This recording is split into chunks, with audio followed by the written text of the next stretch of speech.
Good evening. Welcome to Blaine's Escape Corner. We have our audio starting right off the bat today. Look at me, look at them, fantastic. Let's get it started. Welcome to our little corner of the internet where we get together and talk about the anime that helps us escape and how we can do that in a healthy way by talking about it, by engaging with it, and by not recluding with it. Reclusing, is that a verb? Is that a thing? Is that an about to be? Today I've got some fun get that where it needs to be. Today I found some fun articles that I want to go through. I've seen a lot of stuff about Shikimori and Marin and how they're the next Shikimori and Izumi are the next Gojo and Marin, and I just don't see it. I see Decimi and Fugo as the next power couple of anime this season. So I'm curious what people see in Shikimori and Izumi. So let's see kind of what somebody's opinion is on that. Got another article I found as well that I want to dive into if we have some time. But as usual, we're going to start out brought to you today by Deiwazakura Oka. That's the cherry bouquet cherry bouquet sake. I have had this one before. It has been a bit. It's my hand. I just washed my hands and now they don't have the grip, the dirt grip that they need, like of a good, strong, dirty man hand. Oh no, I'm using my shirt. This is disgusting. Okay, that should be. I have had this one before. If I recall, it tends to be a little more flowery, a little bit sweeter, but we shall see if memory serves. Deiwazakura, a favorite among sake enthusiasts due to its lovely aroma and clean taste, floral rather than fruity, with a touch of pear and perhaps melon. Ginjo. Perhaps melon, maybe melon. That's what we're going to call this one. This is the maybe melon sake. Kanpai. Yep. It has got that flowery essence. It's got that little bit of how would you describe that? I tasted it in my nose more than I tasted on my tongue. It's a very, very smooth, very clean drink overall. It is. If you don't like overly sweet alcohol, you're gonna hate this. If you're okay with sweet drinks, you're gonna love it. I tend to be a little bit in the middle. I'm okay with a sweet drink. It's not my go-to, not something that I'll spend a ton on. But it was on sale, so I grabbed it in my big grab bag of sake. That's why I've got a different bottle each of these nights to sort of celebrate with and to enjoy our escapes together using sake makes it sound like a much worse thing than it is. All right, let's start out as we normally do with what have I watched? What am I catching up on? Let's go to the last update. Alrighty. I watched Shikimori's Not Just a Cutie, episode 2. Shikimori's still not a cutie. She is kind of an interesting character. She's kind of fun as far as she's in control. Other people like her. They find her fascinating. She's able to sort of become that interesting person just by virtue of doing things. So she plays a game. She's really good at it.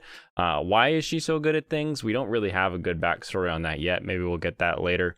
But her as a character, pretty fun. The best friend that's a little bit slower is a great character. I'm excited to see sort of how that one gets dubbed. I think that would be a fun one to hear in English, just so that I can get a sense of. I feel like I can hear the vocal tones in the Japanese performance with this one, so I'd be excited to hear it. Like how does that translate, and how are they going to try to bring that about? Is it just going to be someone who's bored like this, or are they actually going to get someone who has that little bit of that detached voice without being droning and droll about things? So Izumi still is a focus of the show for some reason. He continues to just be bad luck and have no reason behind his bad luck. And there's not a lot about that I find compelling. If you literally took this show and kind of worked Sakamoto Deska with Shikimori, and just had Shikimori being cool all the time and always being awesome, I would get it. I'd be about it. I don't understand Izumi's character as a driving plot factor when he's so passive, when stuff just happens to him. I give him a curse, give him something, make me have a reason why this character matters, and I'm just not getting that yet. But I mean, the rest of the cast, I think, is going to be able to carry it as far as a show that I'll watch. And it's not anywhere near the top of my list, but we will see how it continues there.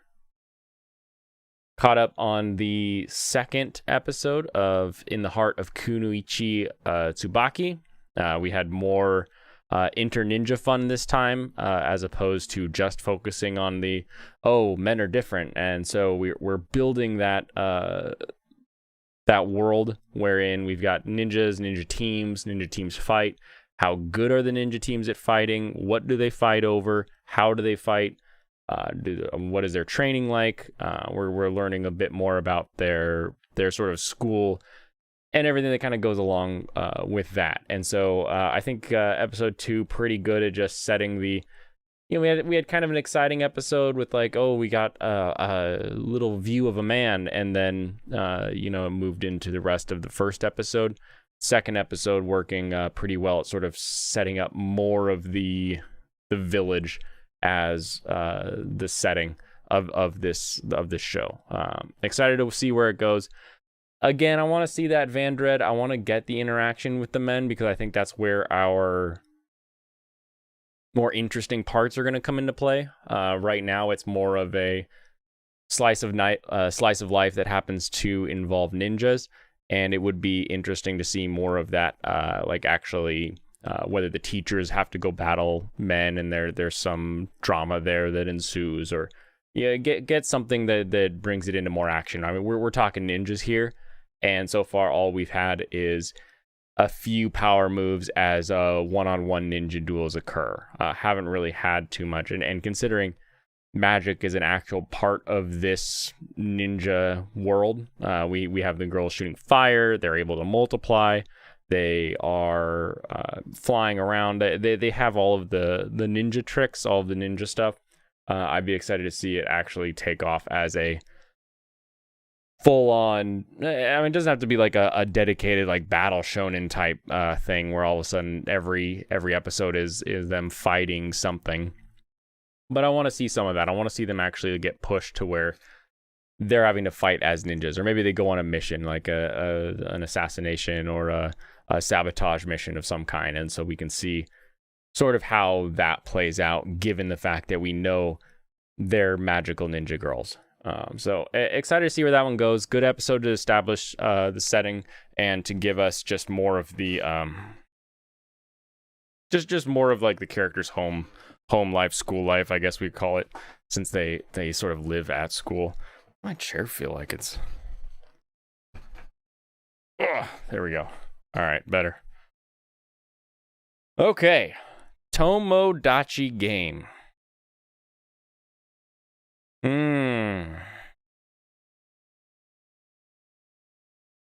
Last time we talked about this game, I had my interesting idea where I thought it'd be cool if the main character ended up being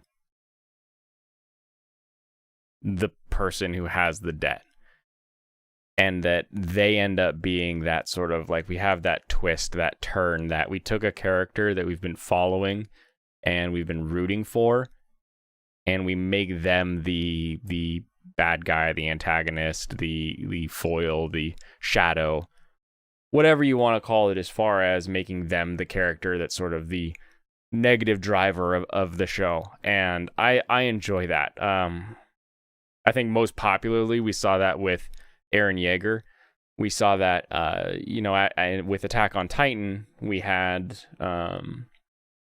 Eren go from this young kid character that we were following and seeing sort of how they were struggling against this natural force, to now being basically in charge of and controlling and manipulating the natural force itself. And so we had this turn where they sort of became the antagonist of the story. And so I like stories that do that. I like stories that take the protag and they switch it over to an antagonist, and so it gives you a little bit more of a dynamic as far as the character goes. It tricks the audience a little bit. As long as there's clues kind of as you go, I think it's okay. If you just out of nowhere they're like, "Oh, you're bad now," okay, not so great of a show. But if you're able to drop some hints that the character's moral justifications for things could lead them to then say, "Oh, well, this is actually the thing that will create the world that I want to create," and we switch it over that way. I like that. So I like the idea of if the main character ends up being the one that actually has the debt that's caused them to go into the Tomodachi game, that's revealing all these secrets and kind of making them fight amongst each other as friends.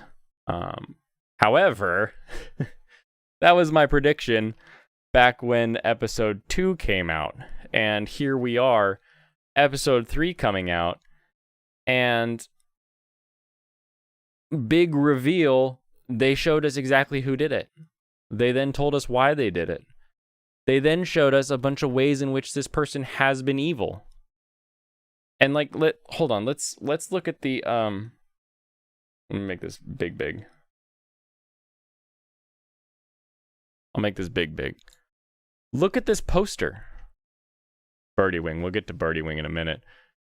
Here we have the 5 main characters all giving some sort of evil look, some sort of crazy look. We've got the smirk with a little bit of evil eye. We've got she got them crazy eyes. We've got evil smile, clearly hiding something. We've got yandere evil eyes, and we have smirk with evil eyes. We have all the characters shown here with some form of evil or negative eyes, just being displayed. And so it's like, okay, cool. Let's figure out who's the bad and who's the good and who's doing this and who's doing that. And here we are 3 episodes in, being told this is the person who's bad. This is the person who did it. This is the person who is sabotaging everybody else and trying to make sure that they get their debts. Well, I guess, okay. So, I'll continue. That this is the person sabotaging the game and trying to break up the friendship. I have a prediction that this is going to go more into they have an obsession with the Shiho, and that obsession with Shiho is what has led them to do this, to try to break up the other friends so that they can then have her as their girlfriend, and they can actually pursue a relationship there. However, we haven't been specifically told, so I got a little bit of hope. There's a little hope in the back of my brain. Little hope for Tomodachi game hanging out back here. We were not specifically told that they had the debt that started the Tomodachi game. We were pretty explicitly shown that they were the ones that stole the money, but when we started the show and we got into the Tomodachi game, they said one of you has this much in debt, not one of you stole this money and that's why we're in it. Because if you think about it, I don't know. We're getting kind of conspiracy theory here. If someone had 20K in debt and they got 20K, they would just go pay that debt. They'd get rid of it. They wouldn't necessarily go to a point where they're going to like, hey, I have this debt and I have the cash. Can you help me break up my friends? I think we've got something, a duality going on here. I think I've still got something, still that little bit of hope, back of the head, pit of the stomach, deep in the scrot is just telling me like there's going to be some sort of anime ass pull here wherein even though we've been shown that this is the character that stole the money, this isn't the character that started the Tomodachi game. You know, they're using the game to break up the friendship because they want to have Shiho. However, I think I'm still hoping, deep down inside that we have that little bit of twist where it's like, no, this guy who was poor is actually the one who has all the debt that could get wiped out if they play the game correctly. We'll see. We'll see if I'm correct. We'll see if I'm not. It's gonna be a slow roll, I feel. As quickly as we've gotten this reveal, the whole show has been very slow overall, and I think it's going to turn out to be bait. I hope it's bait. If it's not bait, then this show is meh, and I would recommend a drop. And so we'll see.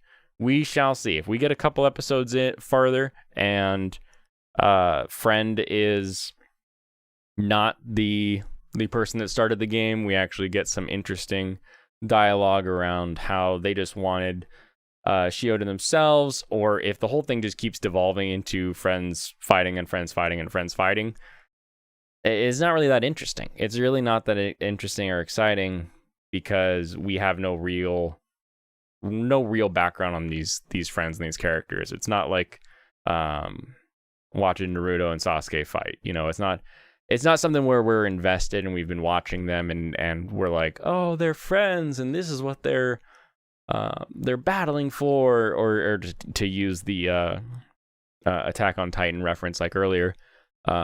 You know, Eren and Mikasa and Armin are about to fight. You know, their ideologies are actually clashing, and we've been with them long enough to know what they think and how they're perceiving the situation. And I just don't see it being. I don't see this being that because we don't have the backstory that tells us that they are good friends and that here's why they're friends. We're just said they're friends, and now they fight, and it's got a very battle royale feel to it, where it's like, give me their backstory, and now they die, and give me their backstory, and they die, and I see it continuing this way, and we'll see. We shall see. Could it be fantastic? I mean, anything can be fantastic. It would be fantastic if I turned my phone to silent, and now it is, and so we shall see if that continues to buzz. Yeah. Tomodachi game. You're on the brink. You're on the brink, Tomodachi game. You're teetering on that drop bucket.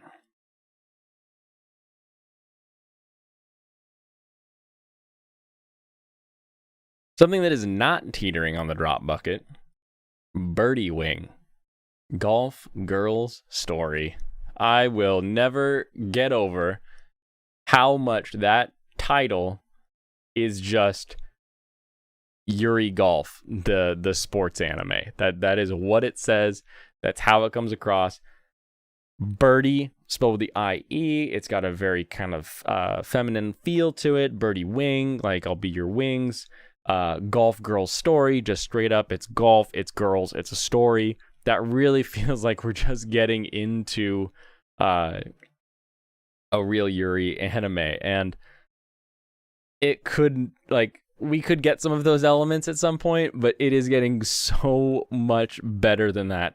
It is diving deep into the dark, seedy underbelly of illegal golf gambling, and it is so great. The episode 3 opening up with a pan up a building looks like oh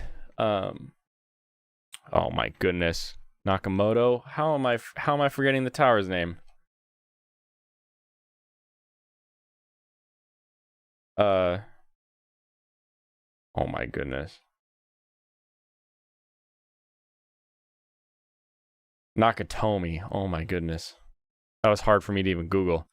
Panning up Nakatomi Tower like previously, like, you know, and giving us this awesome soundtrack as we're introduced to you know, we already met someone that we were like, okay, so she kind of runs this golf company, and so her interaction is going to be that of like the evil kingpin. But then already we're being introduced to the next level. Like, she's just like a local kingpin. Now we're getting introduced to the next level that can actually get Eve into the golf tournament. And so now they've made some kind of deal between the two of them, which we're not supposed to talk about. We don't know what it is yet. So we've got this excitement of like, oh, what sort of backroom deal have we done in order to get Eve into this tournament? And now we're getting Eve into the tournament, and we have both of the street thug character with the putt golf and the kind of local kingpin that are following around Eve while she's at the tournament golfing. And even though they're not together on a team, we have Eve and Awamashi are competing. Aoi are competing, and we get a little bit of international flair where her school, Awamashi's school, is sort of watching and following along, and the teachers there are taking notice of Eve and how she is pulling right alongside of Aoi. So we have the excitement of the sport. They're competing. They're not really competing in like a normal sport way, so it's very much so like, yes, they're playing golf, but it's more just about whatever the number is that comes at the end of it, and who's actually, you know, pulling off the riskier shot or the more impressive shot. So the actual game of golf is less important overall versus the story of two people competing. And we're getting more and more imagery of that behind the scenes big evil corporations that are running the golf world, and I am here for it. I'm about it. I am so stoked for it. It's so fantastic. In fact, I'm gonna read an ANN article and see if they agree with me, and we can dive into that and see where we go from there. But for now, oh, I got one more. What? Ooh, excuse me. One more. Fanfare of Adolescence. Confirmed drop. Blop blop. I'll have to get some kind of sound or some kind of image. I went ahead, I watched the second episode just to confirm.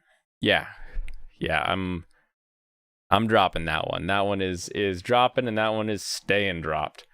We'll see if anyone can try to convince me that it's a good show. But I am not here for it. Alrighty.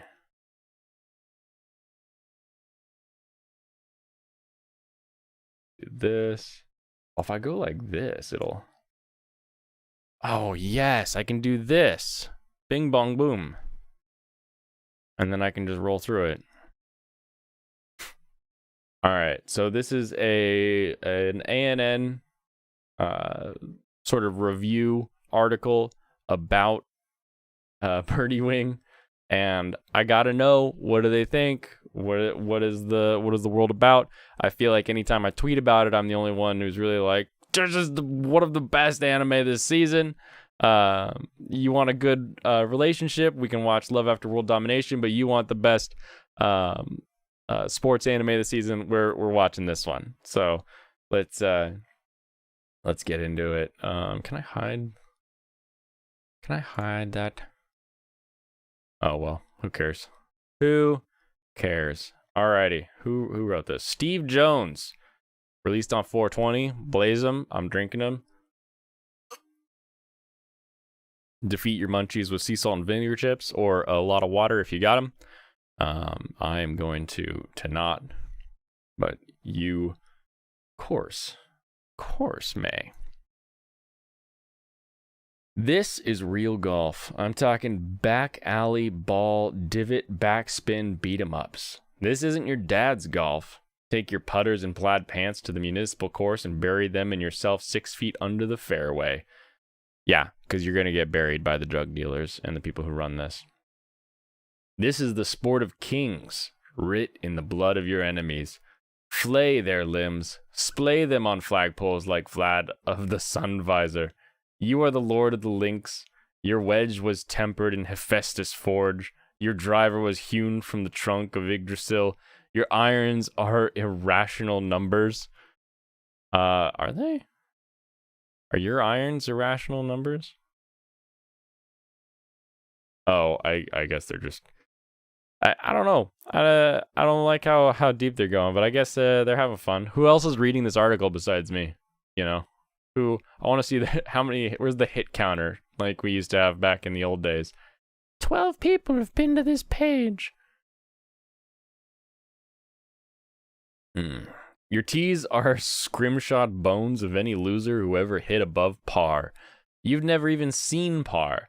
You're an ornithologist of the outward nine. You clobbered the ancient mariner in the ribs and slung that albatross around your neck like a feathered boa. They'll need to invent new birds for the kinds of shots you've been sinking. This is real golf. I'm talking quicksand traps pushing grit and shit through clenched teeth. Pull a polo shirt over your crown and paint your face with caddy entrails. You've got a sack full of wood and 18 holes to fill. Go club up and smack some balls into oblivion. You're the fell apparition that strikes fear into every pitiful soul who ever bogeyed out of a bunker. You're golfing now. God help us all. Okay. I mean, as a golfer myself, the entire game is built on innuendo, and that was most of our golf practices. Were just about various innuendos we could build from that. However, this is very, very intense what they're trying to paint here, and really didn't really like. They started out good with burying yourself 6 feet under the fairway. I think they could have done better to go with the mafioso body bag riding. But let's see. The prior paragraph was my feeble attempt at emulating the experience of watching the premiere episode of Birdie Wing Golf Girl's Story. If you enjoyed that, read no further and give the show a whirl. I promise it's worth your time, regardless of your relationship to the sport. And if you're already caught up, or if you just want to read on anyway, then I bid you a humble welcome to the high-octane world of the underground LPGA. I mean, it is... is it all lady? No, because a couple of dudes have grabbed clubs. They just... The main tournament is an under 15 women's tournament. And that was their reaction to the first episode? I guess. Okay. Birdie Wing in a sentence is about the electric intersection of two putting prodigies from opposing ends of Link's life. On one end, we have Aoi Amawashi, born and bred into sports royalty, who represents the zenith of sheer privilege and raw talent in one witheringly chipper package. On the other end, we have Eve, an orphan who's learned to survive the mean streets by peddling her incredible athleticism against other players looking to make a quick buck in the seedy world of illegal golf gambling, not golf betting. Get out of here. When these unlikely rivals meet, sparks fly, and so do the golf balls. That is true, balls do fly when they hit them.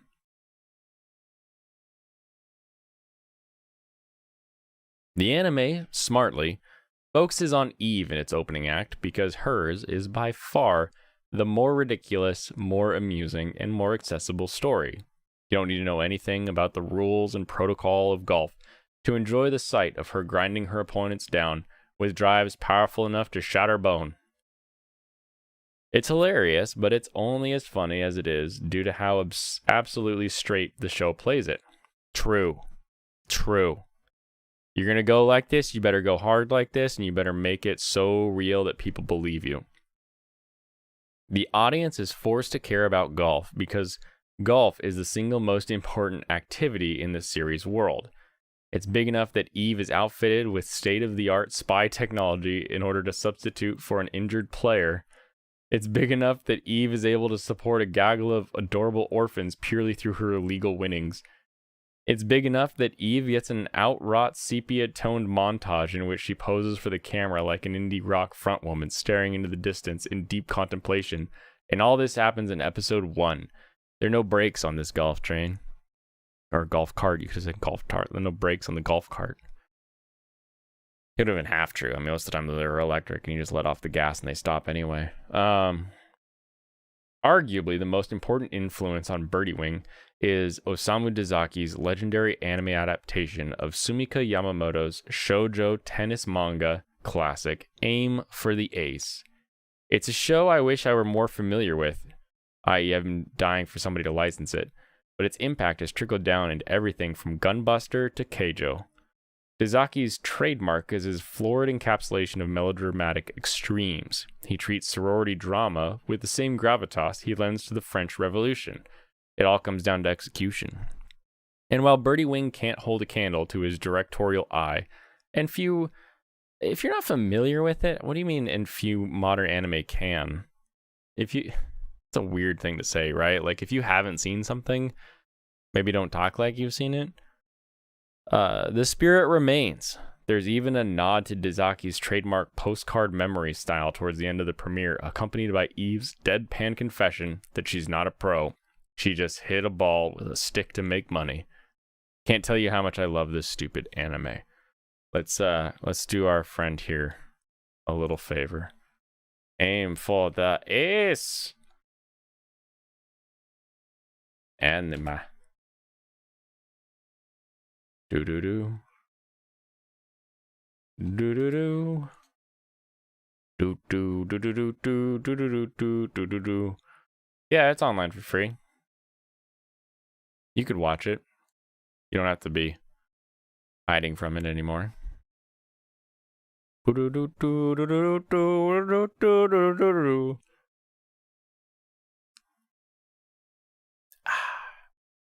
you get all the lip smacks of all my drinking here. While the premiere is a beast all on its own, the 2 follow-up episodes haven't been slouches either. I would argue, the first episode is okay. The second episode is the best episode so far of the 3. I like what we get in the third episode, how it continues that, but episode 2 is the one that tells us, yeah, remember how we're like betting and stuff? Or this isn't just her. She's not just betting on the side. This is a worldwide global phenomenon of the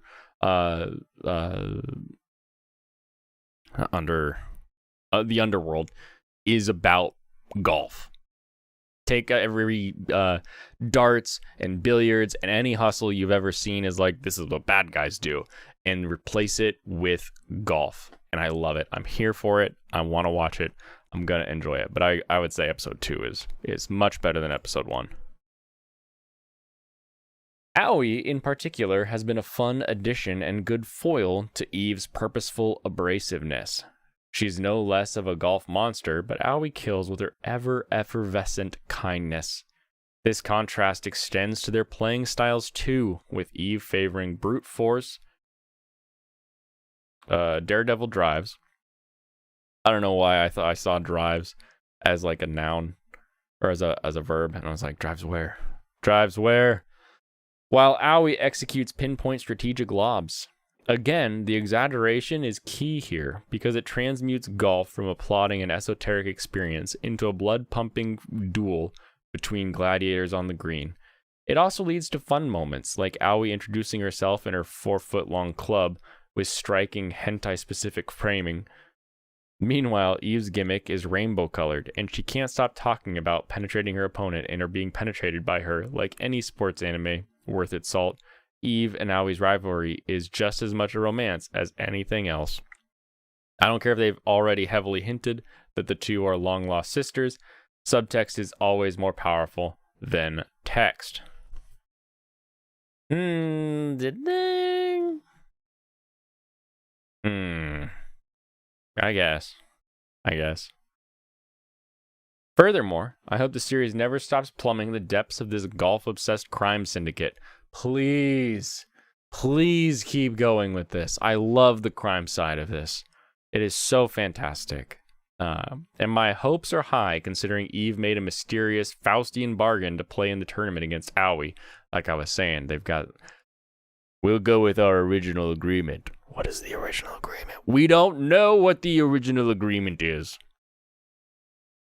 Rose, who seems to be a rough capo in multiple senses, apparently has her own agenda, and I wouldn't trust her as far as I can chip her. My best guess right now is that she's using the tournament as a means of advertising Eve's existence to other golf weirdos across the globe, with the ultimate aim of using Eve as her lackey to fleece them for as much money as possible. And considering we've already seen Eve short-circuit the brain of every normal golfer she's come in contact with, it makes sense that the story would need to introduce characters who are unhinged enough to pose a challenge.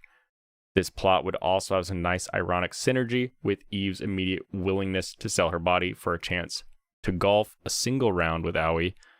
That really happened, and it's just one of dozens of insane things that happened this week. Yeah, I mean, this show is going to follow that Keijo style where every new competitor we meet, who's a real competitor, because we have Eve already sort of joined up with a couple girls who are playing golf, and we can see how a normal golfer sort of reacts compared to how Aoi reacted. And we want to see more weird. I want to see the golfer that skips the ball instead of, hitting it up in the air. I want to see the golfer that uses her clubs backwards. Like, we want to see all the weird stuff that comes out, or the golfer that halfway through the hole is like, I'm actually left-handed, and switches over. We're gonna get some of those characters in order for this to remain interesting. And I think that all comes along with the crime syndicate world. At least I hope. I don't know who out there was asking for an anime version of Happy Gilmore, but your prayers have somehow been answered with one of the most promising women's sports series I've watched in years.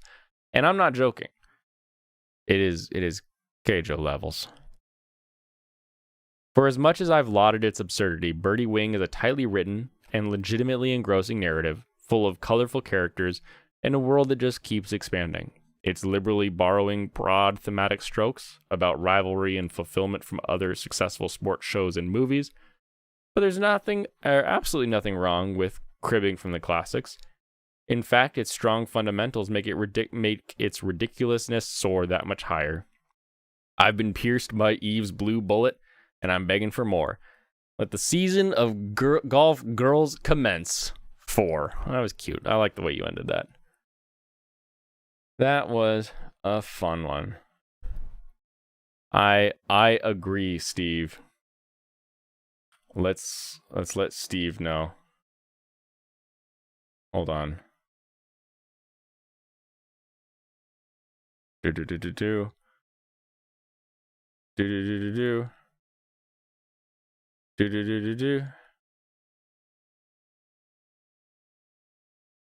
Is this really Steve?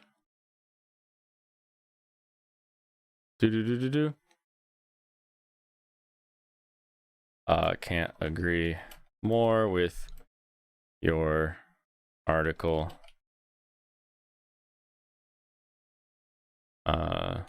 On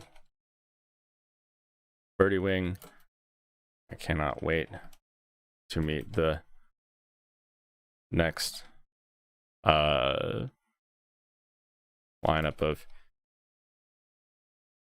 interesting characters from the deep, dark, underground golf syndicate.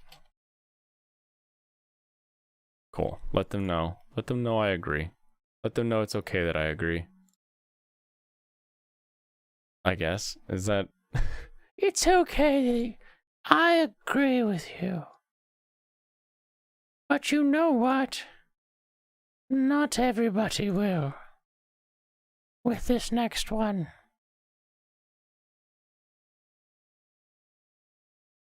I have not read this next article. I just have a feeling I know where it's going. Shikimori's not just a cutie, shares my dress-up darling's unique dynamic. Not yet. You want to pull something out? Maybe. But not yet. because the unique dynamic, and I'll get into my opinion here first. The unique dynamic in Dress Up Darling is that you had a guy that was capable and focused. He had something he wanted to do, and he knew how to do it, and he was practicing and practicing and practicing so that he could do that, to the exclusion of everything else. He was solely focused on being able to make dolls, Hina dolls, and make them better, make them more beautiful. Through that, of course, he got the skills and then had the chance encounter to then become the cosplay designer for Marin. And that sort of is what brings up our relationship dynamic and our thing. But it grows from the fact that Gojo is 100% focused and really wants to be, even at the end of the series when he's making these amazing cosplay, he wants to be the best Hina doll maker that he can be. He's got utmost focus and is extremely interested in completing this craft and going after it, making that what his life is about. The fact that he's got someone else who's introducing him to other things and we're sort of breaking him out of that shell, that's part of the dynamic there. She has these interests and she's pulling him out into more of the world. And what's fun about that is that experience of being exposed to more of the world, of being shown more things, of breaking out of his shell, is making him a better Hina doll artist. His grandfather already saying, these lines are much more warm. They're smoother. They're calmer. They're more they're more warm feeling. I can tell you've gotten some experience. And this is after Gojo hasn't been doing doll painting for a while. He comes back to it, and that's what the reaction is. And of course, he equates it directly to the fact that he's been helping with makeup. However, anyone who's gotten focused in on something can look at it and say, hey, it's not just the fact that you did some makeup. It's the fact that you're relaxing and you're opening up to more things and you're gaining those experiences. And I think Grandpa sees that too. And that dynamic is really exciting and interesting. As of right now, and that dynamic started episode 1. That's the other thing we have to remember. Gojo was a closed off weirdo who only wanted to make Hina dolls. Episode 1, met somebody else and he has the skills to help them and starts to sort of crack that veil. But he has this perfect focus on what he wants to do and what he wants to be. Episode 1, we know that. Shikimori, episode 1, this guy's got bad luck. He just got bad luck. He's a bad luck guy, and she can protect him. She can protect him because he's a bad luck guy. What's his driving factor? I want to not need her to protect me. I want to protect her. Like, okay, cool, but so you just have bad luck. You're just a bad luck guy. She's cool. She's awesome. She's interesting. Let's follow her. But you have no dynamic in this that makes us interested to see you step out and do anything. So why should I care? If it wasn't such a popular anime that I had to get some sort of information to kind of figure out how I'm going to engage with people on this, I probably would drop it because there's really no motivating factor in watching the show continue. So let's see how somebody can say that they are. I don't know, let's see.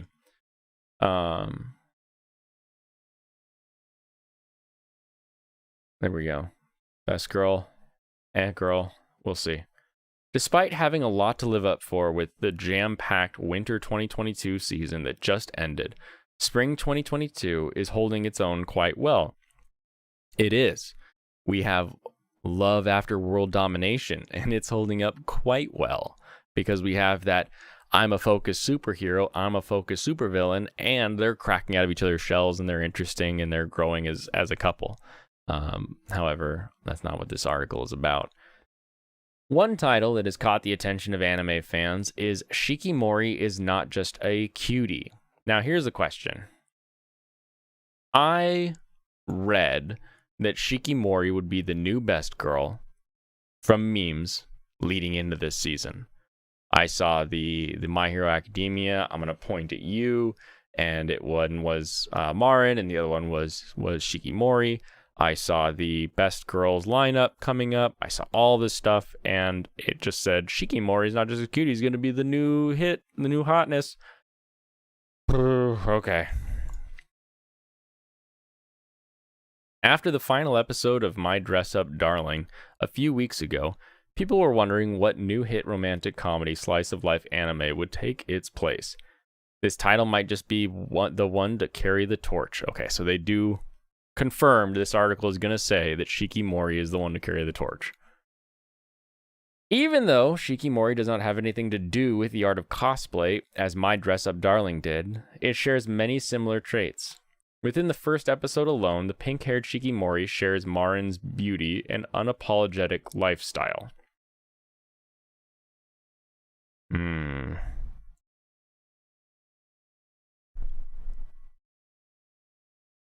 Okay.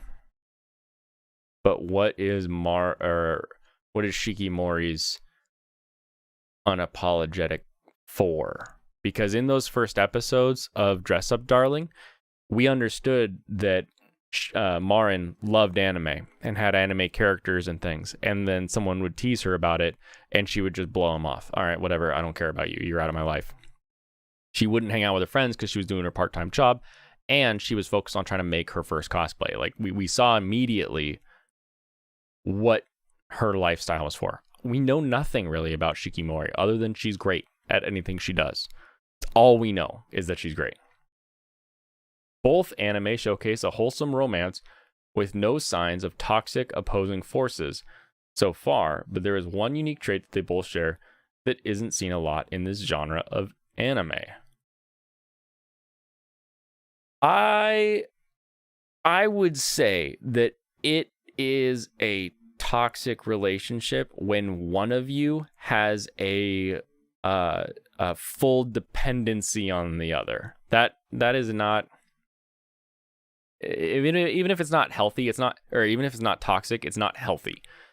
If one person, their life definition is that they have bad luck and they need protection, and the other person is there to protect them, that's not a healthy relationship. That is a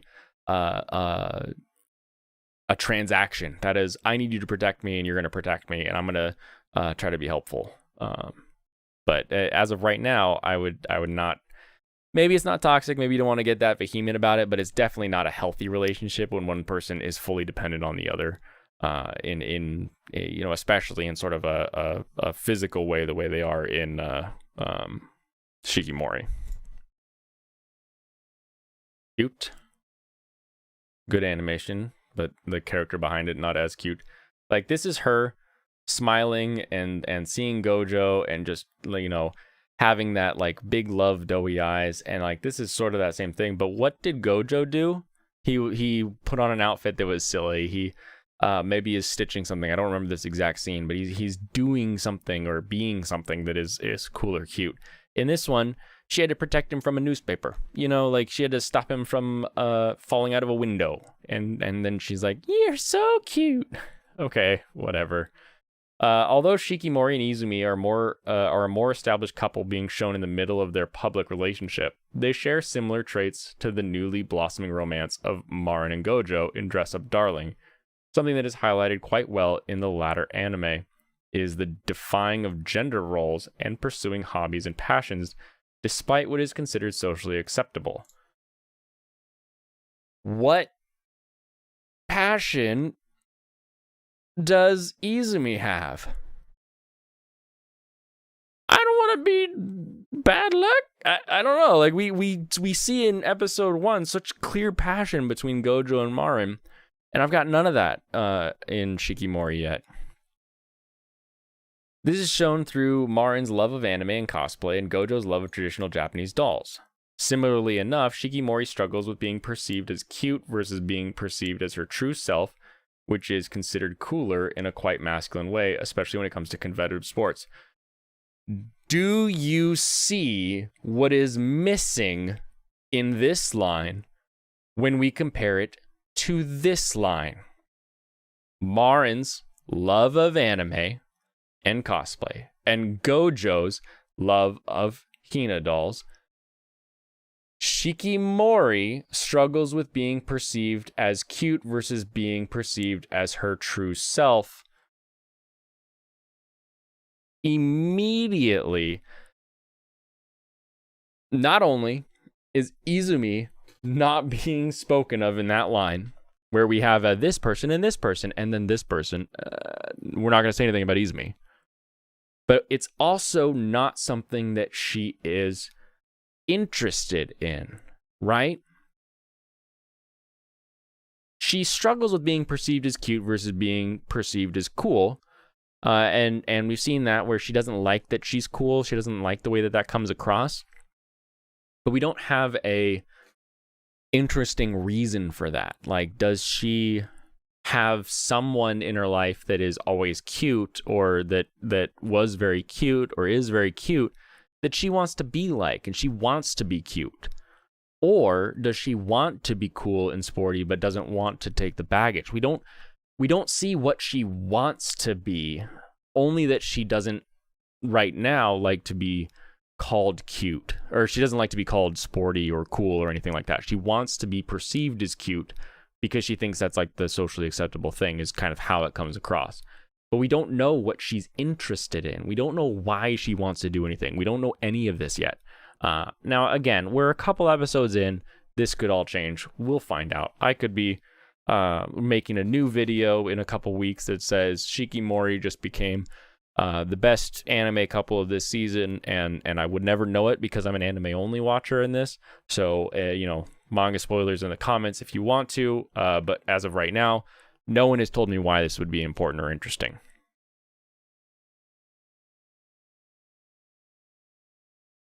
To highlight their gender-defying dynamics even further, both couples exhibit a woman-dominant relationship where the female counterpart is the more assertive and vocal of the couple. The men in the relationship are often more meek or shy figures, despite the norm being the other way around, and are often protected by their female counterparts. The men in these dynamics are also usually more introspective and more in touch with their feelings. Yeah, for the most part, I would say that that's being more introspective and in touch with their feelings. The big difference that I would put on it is that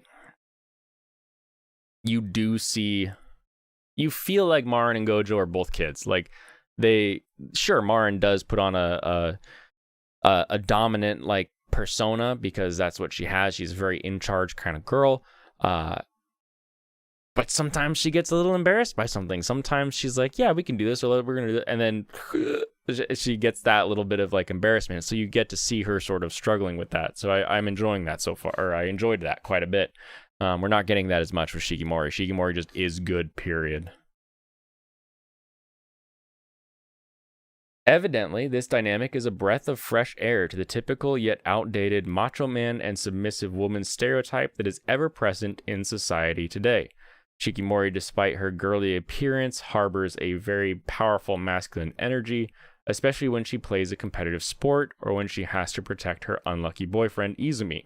In contrast, Izumi is constantly clumsy and shown to be in situational danger, like being hit in the face by flying sports balls and almost getting sideswiped by a moving van. Shikimori excels at sports, and Izumi is shown to absolutely love it when she shows off her coolness, despite her wanting to hide it at times in favor of wanting to look cute, like in the first episode. Similarly, Marin initiates all interactions with the shy and socially inept Gojo. She is also not ashamed whatsoever of her love for something that isn't considered socially acceptable.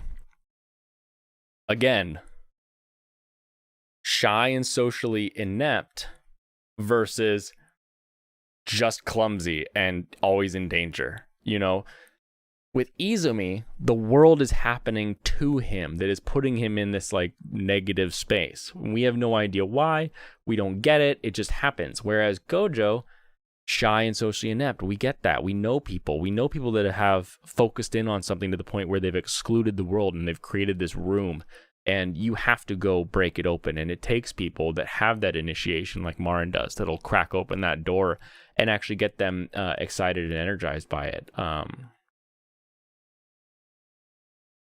With Shikimori, we just don't really know why. We don't have a why. And I think that's the biggest thing, because like we can connect with the why with Marin, but if you, even if you're not into, I mean, why would you watch anime if you're not into anime? But even if you're not into cosplay, we get why she's into cosplay, because she views it as an extension of her love of anime. And we watch anime, we enjoy the show, so we can assume that we like anime. We don't have that with Shikimori. We don't understand why she likes this guy who's always in trouble. Will there be a flashback and we do? I don't know. We'll find out. Interestingly, though, this new trend has been met with mixed reviews, especially an interesting dislike towards the male protagonist and their lack of masculinity. Whether this may be projecting from an audience who is used to a display of toxic masculinity or not, judging by the way Gojo Wakana is still ranked as #1 best boy, he is clearly winning real-life women over along with Marin. If you think women are the only one who vote in the best boy competition, you got another thing coming. Will Izumi be able to do the same? Both couples fit in quite well to the emerging bisexual girlfriend, golden retriever boyfriend real-life trope that is realized by the collective consciousness through TikTok. Oh great, TikTok is running the show now. And judging by the surprising popularity of My Dress Up Darling and what seems like a desperate need to replace it with Shikimori is not a cutie, is evident it's here to stay. Oh boy. That last paragraph, definitely. And see, this is kind of part of the problem, is they create. Now, I'll grant you, there's probably some idiots out there who they're like, they're not manly enough, because that's like the vocabulary they have. But the idea that Izumi is being disliked because he's not manly is just silly. He's being disliked, and I mean, so their characters have been not manly for years. Shinji is one of the least manly characters there is at the beginning of the show, and even at the end of the show, especially. But gets some manlier traits like throughout the middle. But throughout the whole show, they're a very passive sort of character, and that is what's so great about that show, is we get to see this person who can't make social relationships, has all of these problems, and wants connections and wants love, grow into that. So we like characters that lack something. We like characters that have problems, that aren't as exciting and interesting just because of who they are. I'm loving Love After World Domination, and arguably one of the most masculine characters out right now. All they do is work out. Like, that's a very macho thing to do. But the part of that show that's so great is how they're interacting with Desumi, how they're meeting her, and their relationship is growing.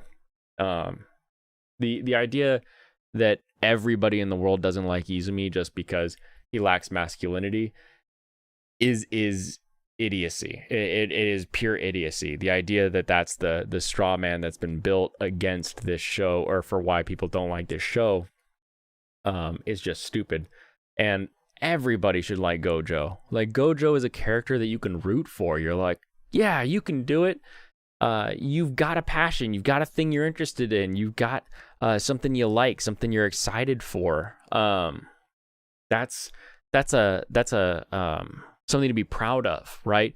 And look at who else does the doll work in Dress Up Darling. Grandpa, one of those like pinnacles of classical patriarchy, masculinity, of this is Grandpa showing you how to do a trade, how to do a craft. Anyone who was lucky enough to be around their grandparents, and specifically their grandfather, and got to see sort of the skills that they would use and do around the house. Like, my grandpa was a woodworker, so I got to see a lot of his actual art and his work, and learn from him how to use some of the tools and do things like that. And that's one of those, like, it doesn't get more masculine than that as far as like classical archetypes, right? Like the grandfather who's showing you what to do. And so you have a character who's following their grandfather, and the only thing that's not masculine about it is that idea that it's a doll. And it's like,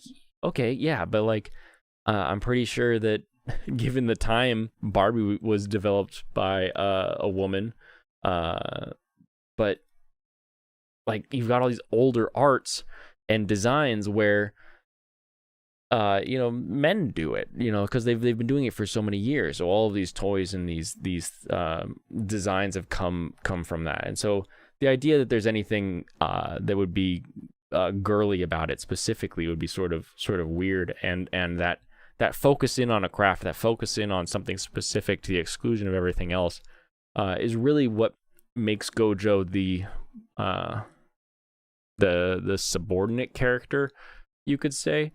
But you watch it and you see a character that isn't going out of their way to do something, and so they are really focusing on themselves. But when they're opened up to something else, they put that same amount of effort into it, that same amount of excitement. The drawings that Gojo puts together for the cosplay, that show front and back and shape and design, and then how well he puts together the costumes. Like you see the passion that's connected with that, and you can get behind it. You can get excited about it, and even this article can't tell me what Izumi is all about. There's nothing in there about Izumi and what they want to do, other than the fact that he's a pathetic little sub boy, and it's like, what are you supposed to do with that? Can't do anything with that. It's not exciting. It's not interesting.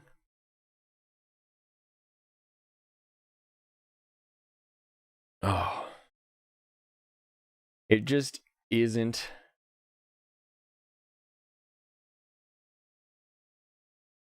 It just isn't good. I'm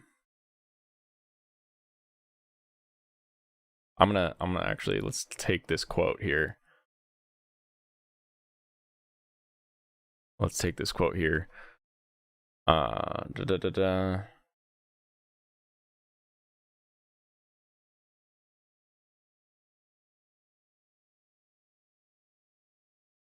Quote.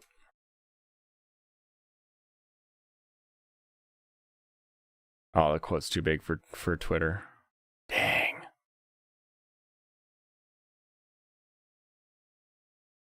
Dang. Maybe if I just do a ... here. ... Oh no, I can't do that. Okay, what if I do this? Add fact that this article, line in the article, doesn't show me what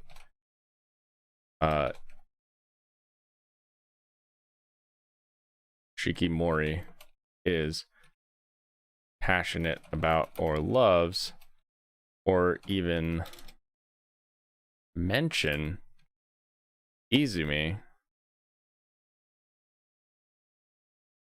The fact that this line in the article doesn't show me what Shikimori is passionate about or loves, or even mention Izumi, is why Shikimori is not a cutie. Shikimori's not just a cutie, is not going to replace dress up, darling. And then pop that in. Okay.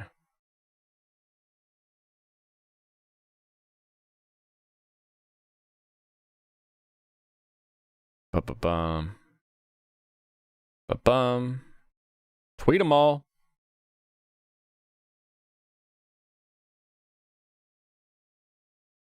Yeah, that just, I don't get it. I don't understand how I can read a thing that's about how is this like something else, and then they never show me how it's like that other thing, other than the fact that we have a submissive man and a dominant woman. Like, the fact that we've swapped the trope is not that interesting. Asuka is a very masculine dominant character. If you want to go back to the original Evangelion, Asuka's character and her entire trope is that of the classic Gundam pilot of, I'm just a kid who's going to dominate the world, and I'm going to do it with the power of my big robot. And Shinji is that negative force that we would typically call more feminine. And so you go back to some of the best anime in the world, and we have that dynamic popping up. So the fact that it's in the show doesn't make the show a good anime. The show has to be a good anime because it's a good anime. The relationship has to be a good relationship because it's a good relationship. Having somebody that is so bad at life that everything falls apart on them is interesting if they're bad at life. But we have seen no reason to believe that Izumi themselves are bad at life. We've only seen that bad luck happens to them. So unless we're going to do a Binbugamiga or a, ancient curse or something that explains why they're so bad at life, this show is just not that good, and it's not that interesting. It's not compelling. And there's no extra bit to it that says like, this is really good. There's no correlation to the relationship when you compare them to Marin and Gojo, and the idea that people can or try to is ridiculous. Excuse me, burping my sake. Just kind of asinine, honestly. I can't believe someone would actually write that.